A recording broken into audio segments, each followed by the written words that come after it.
Good morning বন্ধুরা, welcome back to my channel অনিশার সংসার। তো কেমন আছো? আশা করি সবাই ভালো আছো, সুস্থ আছো। বাইরের অবস্থাটা দেখেছো?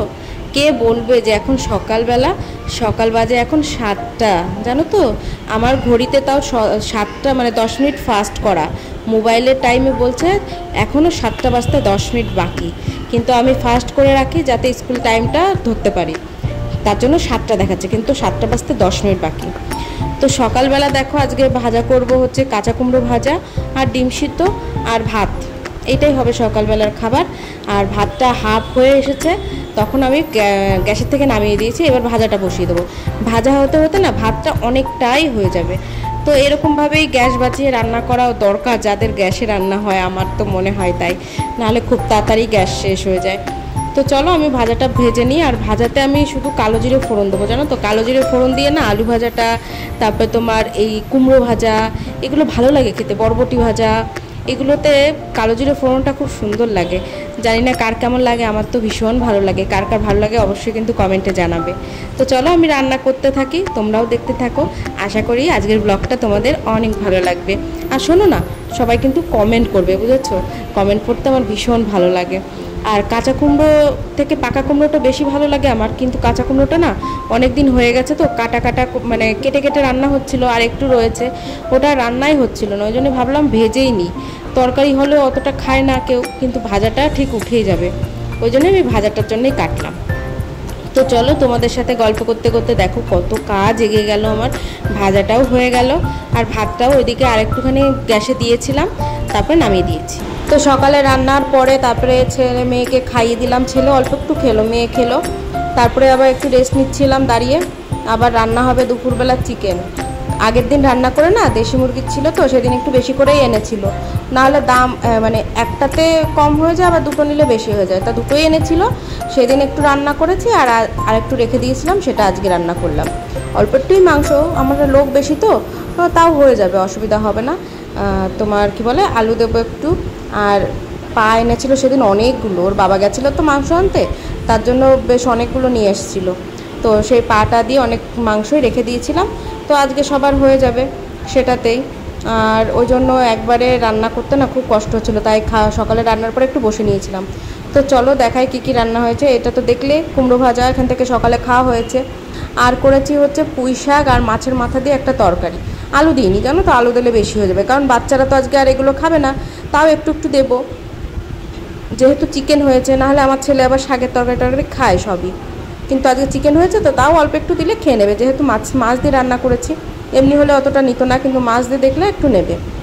তো চলো, আর কড়াইতে আমার এখনও মাংসটা এই যে কষানো হচ্ছে, কারণ দেশি মুরগি তো অনেকটা সময় ধরে কষাতে হয়, না হলে তাও আবার ভালো লাগবে না, নরম মানে শক্ত থাকবে, ওর ভিতরে কিছু ঢুকবে না। ওই জন্য বেশিক্ষণ ধরে কষাচ্ছি, কষিয়ে তারপরে ঝোল দিয়ে যাব স্নান করতে। আমার না আর ভালো লাগছে না, সকালের থেকে রান্নাঘরেই তো মানে গা জ্বলে যাচ্ছে। মেয়েকে স্নান করিয়ে দিলাম, মেয়েকে স্নান করিয়ে দেওয়ার পরে তারপরে আমি ঝোল দিইনি এখনও, জানো তো? ঝোল দেবো মাংসতে, তারপরে যাব তারপরে আবার ঝোল টোল দিয়ে ওই রান্নাঘরের সামনেটা মুছবো, যেখানে রান্না করলাম ওই জায়গাটা মুছতে হয়। তো চলো পরে আবার আসছি। হাই সবাই, কেমন আছো? তো আমি এখন যাবো মাংস খেতে যাবো এখানে, মানে আমি পাই। তো এই যে আমি আর দাদা এখন মোটর চালাতে গেল, আর আমাদের এখানে ইনভার্টারও নেই, বুঝেছো? তো চলো, আমার স্নান করাও কমপ্লিট। আর কি বলে, নতুন নাইটিটা পরেছি, কেমন লাগছে অবশ্যই কিন্তু কমেন্টে জানিও। কালারটা তো আমার ভীষণ ভালো লাগছে, তোমাদের কেমন লাগছে তোমরা কিন্তু অবশ্যই জানাবে, ঠিক আছে? তো চলো, ছেলে মেয়ে সবারই স্নান হয়ে গেছে। আর ছেলেকে কিছু গায়ে দিতে বললে বলছে, মা আমাকে তুলো না, আমার গরম লাগছে খুব, আমি গায়ে দিতে পারছি না। আর ঠিক আছে আর কি। আর চলো তোমাদেরকে দেখাই তাহলে চিকেনটা। তো দুপুরে খাওয়া দাওয়া কমপ্লিট হয়ে গেল, এখন বসে একটু সবাই শুয়ে বসে রেস্ট নিচ্ছিলাম। আর ভীষণ গরম লাগছে, দুপুরবেলাটা যে এত রোদের তাপ, আর আমার জানলা দিয়ে না সারাটা দুপুর মানে যতক্ষণ রোদ থাকে, সেই সকালের থেকে রোদ পড়া অবধি, বিকেল অবধি আমার ঘরে একদম ওই জানলা দিয়ে সারাক্ষণ রোদ ঢোকে। তো ওই জন্য ভীষণ গরম লাগে, জানো তো? কি করব, কিছু করারও নেই। শীতকালে তো মজা লাগে, কিন্তু গরমকালে ভীষণ কষ্ট পাই। তো যাই হোক, ওই জানলা দরজা দিয়ে একটু শুয়েছিলাম, ফ্যান চালিয়ে, স্ট্যান্ড ফ্যানের দিকে মাথা দিয়ে। আর এই যে সব ঘুমের থেকে উঠে গেছে। দেবাঙ্কিতার পড়া আছে, নীলাদ্রির আজকে ছুটি, নীলাদ্রির পড়া ক্যান্সেল হলো, ওই জন্য ওর পড়তে যাওয়া লাগেনি। তারপরে ওর বাবাও চলে এসেছে, জানো তো, ওর বাবা আসলো এই তো দুপুরবেলা। বলছে আমাকে দেখিও না, আমি এখন জামা কাপড় পরতে পারবো না। আমি বলছি কী অবস্থা, ছেলেকে জামা পরায় তো বাবা পরে না, বাবাকে জামা পরায় তো ছেলে পরে না। ওই যে কাঁচা আম, আমার মেয়ে কাঁচা আম খাওয়ার জন্য পাগল হয়ে গেছে, তাই আজকে পাঠিয়েছে ওর দাদু দেবাঙ্কিতার জন্য, সেগুলোই কাটছে। মুখের থেকে জল বের হয়ে যাচ্ছে, মুখের থেকে জল বের হয়ে যাচ্ছে। কাকাম পাঠাইনি।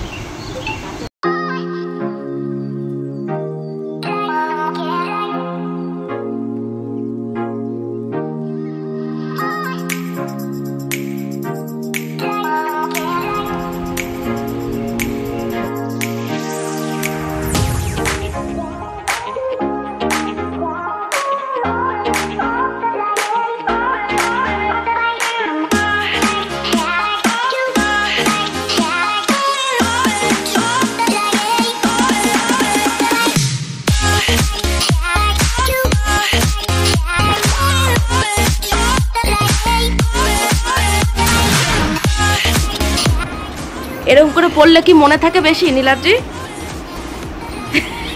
এটা এটা কি স্টাইলে বসা? হ্যাঁ দেখি দেখি, মনে থাকে? তাহলে একটু সবাইকে বলে দাও এরকম করে পড়তে বসতে, তাহলে মনে থাকবে।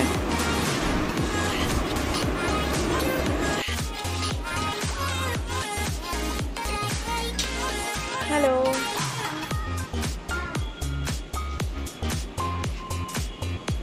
বাবা তোর বাবার চোখ কেমন দেখাচ্ছে? নাগিন নাগিন নাগিন নাগিন।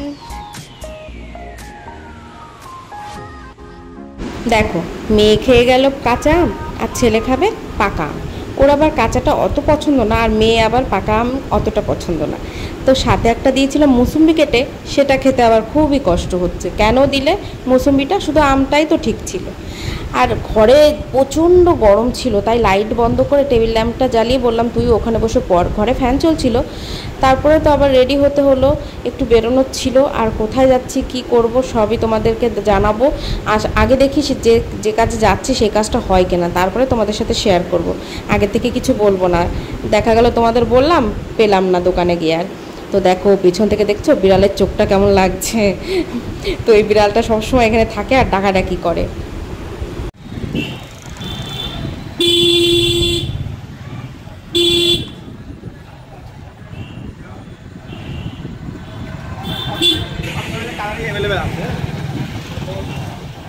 বলো বলো কি বলছিলে, বলো বলে দেবো কিন্তু, বলো বলো বলে দেবো কিন্তু, আমার মুখ খুব পাতলা। হ্যাঁ আমি জানি। ওর গাড়িটা এক্সট্রা এডিশন দেওয়া আছে, আমারটা এক্সট্রা এডিশনটা দেওয়া নাই, সেটা দেখি। ওর গাড়ির ব্যাটারিটা বেশি ব্যাকআপ দেবে, আমারটাই কম দেবে। তোমারটা কমা, আমারটা কমা। এই বিড়াল এদিক একবার ওদিক, একবার এদিকে, ওর কোনো দিকের ঠিক নেই না। আমার বর খাবার জিনিস দেখলেই লক লক করে, আবার দোষ দেয় বউর, বউ বেশি খায়। এই যে মোটা তো আমি, তার জন্য দোষটা দেয়। খায় কিন্তু আমার বর বেশি, বুঝেছো? এবার ঠিক বলেছো তুমি, যে এক ঢোক খালি পারে, খালি ওর বাতাস খালি পারে তুমি মোটা হবা। যেখানে খাবার দোকান দেখবে, এই এখানে কি পাওয়া যায় দেখছো, কিন্তু দোষ হয় আমার। আর আমি খাইয়েই যাবো, তাও মোটা হবো না। ভগবানের আশীর্বাদ তোমার, আর তোমার অভিশাপ আমার অভিশাপ, যে খাই আর না খাই গায়ে লেগে যায়। চলো আসছি পরে, আবার বাড়ি যাই। ও মেয়ে নিতে হবে তাতে, ছোট ছোট।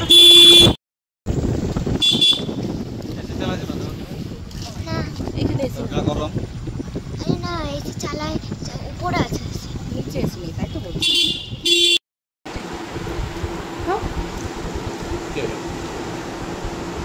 তো আমরা সবাই খেতে বসে গেছি রাত্রে।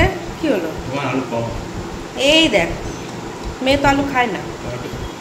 রেখে দাও রেখে দাও, আমাদের লেগে যাবে পরে। জোর করে খাওয়ার দরকার নেই কিছু। চলো আজকে আমরা কি খাচ্ছি বলো তো? মাংস তো হয়েছে বাড়ি, তার জন্য আলু বিরিয়ানি এনেছি। এই দেখো, মাংস আনার দরকার নেই, ওই জন্য আলু বিরিয়ানি 3 প্লেট এনেছি। আমি আর দেবাঙ্কিতা একটা, আর ওরা এক একটা করে খাচ্ছে। আমার দোষ হয় খালি খাওয়া। এই দেখো আমি কুমড়ো ভাজা খাচ্ছি বিরিয়ানির সাথে। তুমি একটু খাবা? না, নষ্ট করতে চাই না। আরে খেয়ে দেখতে হয় নতুন নতুন, খাওয়া ভালোই তো লাগছে। মা কুমড়ো ভাজা নিবি? না, তুই 1 পিসও মাংস নিবি না। আলু দেবো একটু? একটু দেবে, তো না। আচ্ছা খেয়ে দেখো, আলু বিরিয়ানির সাথে আলু তো খাবা একটু। ওখানে আলুটা একটু প্লেন।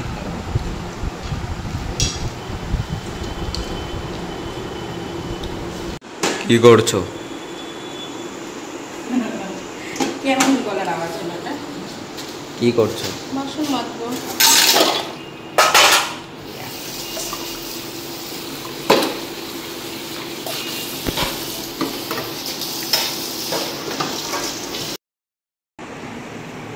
দশটা 10 বাজে, খাওয়া দাওয়া কমপ্লিট, বাসন মাজাটা যাও কমপ্লিট। এখন বিছানা করব, শুয়ে পড়বো। আর কিছু তোমাদের সাথে শেয়ার করার মতো নেই। তো চলো আজকের ভিডিওটা কেমন লাগলো অবশ্যই কিন্তু কমেন্টে জানিও, আর লাইক শেয়ার করে দিও। আর যারা নতুন দেখছো তাদের জন্য একটাই অনুরোধ, তোমরা পুরো ভিডিও দেখো, তারপরে চ্যানেলটিকে সাবস্ক্রাইব করো, তাহলে প্রত্যেক দিন তোমাদের কাছে ভিডিও আমার পৌঁছে যাবে। ঠিক আছে? তো চলো আজকের মতো টাটা, সবাই ভালো থেকো, সুস্থ থেকো, আর চলে আসবো নতুন একটা ভিডিও নিয়ে। ততক্ষণ তোমরা অনেক অনেক ভালো থাকো।